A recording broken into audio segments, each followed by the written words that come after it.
What's up, y'all? I'm gonna make a reaction video to The School of Life, Empty Chair Therapy, Heal Your Past, Improve Your Future.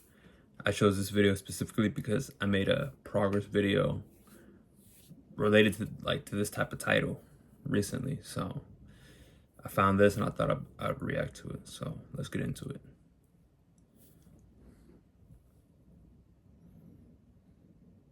To us is known as the empty chair technique.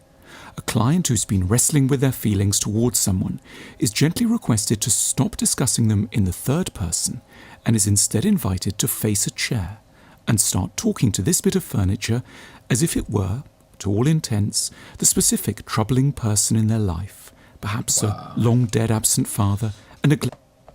So basically how this goes is, like, if you have a problem with somebody, right? And a lot of times it's not like the best situation or the best solution to talk to that person to resolve an issue, because you guys might have a whole bunch of differences, or in some situations that person may be very hostile at you. When it comes to this type of therapy, you can have a chair and pretend it's that person and you just speak to them to resolve it. That's interesting. Neglectful mother or a traitorous so-called friend. To all intents, the specific troubling person in their life, perhaps a long dead absent father, a neglectful mother, or a traitorous so-called friend. Many of us spend a good deal of time ruminating on difficult people in the recesses of our minds. We say that so-and-so really deserves a comeuppance, or that we'd love to give X or Y a taste of what we actually think. We find ourselves returning to them again and again late at night and on the journey to work, their offences interrupting our sleep and spoiling our digestion. And yet we rarely speak with any degree of clarity or sincerity, out of a fear of retribution, a dread of vulnerability, a pessimism as to the chances of being understood, or perhaps stubbornly ingrained good manners. The feelings remain in us in a latent form, contributing to a layer of static frustration that damages our health and lends a compulsive quality to our mood. Yeah, and this goes back to one of the lessons in my 24 lessons that I've learned. Video, just stay away from negative people, stay away from lazy people, or a lot of times there's people that have both those traits. Anyone that's just trying to fight with you, argue with you, just stay away from them. A lot of people that don't have purpose in life, they get their fulfillment with trying to make others feel bad. And that's very toxic, that's very useless, and it's just a huge waste of time for everybody. Because if somebody's method to feel good is that, they're getting nothing in return. They're not improving as a person. And they're destroying their relationship with that person they're trying to argue with, and trying to just, it's so stupid, honestly. And I'm not saying that to be mean, like, and if you do that, then of course you're going to be losing in life. Because if you don't have a purpose and you're focusing on arguing with other people, you're not getting anything out of that. You're just wasting time. So you're losing time. And you're overall just wasting time. So you're losing. So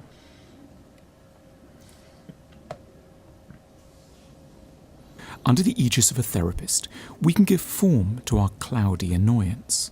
Once we move past the hesitation at the particular strangeness of discoursing with a seat, we may find that we are a great deal more eloquent than we supposed, far more sure of what we needed to say, far more at home with letting the world energetically know how things look through our eyes. Dad, why did you have children if you couldn't even be bothered to get to know them? Why did you think that your responsibility stopped at providing for them materially? Chris, why do you pretend that you don't want to be intrusive when in fact you just never take an interest in me, despite the hours that I've listened to your troubles? All this might not seem so different from previous remarks like, I'm pretty angry with X or Y, but the impact of a concrete articulation and a public audition is of a different order. Anger is a poison, and to speak it is to drain it of its malevolent force. We falsely imagine that the only speeches we can ever usefully make are to flesh and blood, attentive listeners. In truth, it may matter far less that we are heard than that we have a chance to speak. The empty chair technique is liable to be especially helpful to those of us who had to grow up to be extremely good boys and girls. There may be few opportunities to be anything but when dad is an alcoholic or has a violent temper, mum is neglectful, or a sibling is very ill. Yeah, it's very common in life to We may have, lack- parents that are neglectful and they don't care. But if you're in that situation, try to resolve it. Do this technique if that helps. Seek professional help. I would recommend. And obviously, when you're seeking professional help, make sure you're going to an actual professional. There's a lot of people that don't know anything, and they have the title of therapist. And I'm telling you this from experience.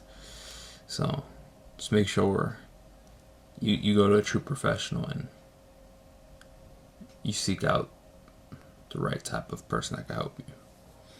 But yeah, let's jump back into this. Any knowledge of how to complain because in our formative period we sensed correctly that our survival depended upon meekness and good humour.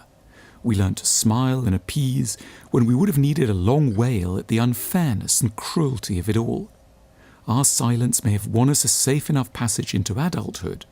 Its ongoing nature threatens to ruin the remaining years. We may fear that we won't be able to get too far into a speech without either collapsing into humiliating tears or escalating into unmanageable fury. The empty chair technique can reassure us on both fronts. There can be ways of speaking without shouting, of saying no without being alarming, of standing up for ourselves without coming across as entitled or unworthy. We can assert our needs without bringing about the catastrophe we fear. And we can start right now, without even waiting for a psychotherapist, by looking across the room to the nearest available chair and asking, who should be sitting there? And what have I needed to tell them? If you have a relationship with somebody, and if they can't talk it out, and they curse at you, they're disrespectful, then that relationship is not even worth having. Period. That's the truth.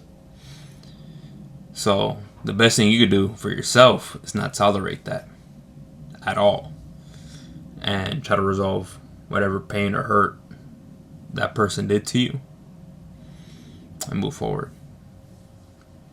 So yeah, that was it for the video. I hope you enjoyed, and if you feel guilty from what I said, don't feel guilty. Take it as a lesson and move on. Nobody's perfect. And yeah, I love and appreciate y'all. Thank you for watching. Make sure to like and subscribe if you have not. And we out.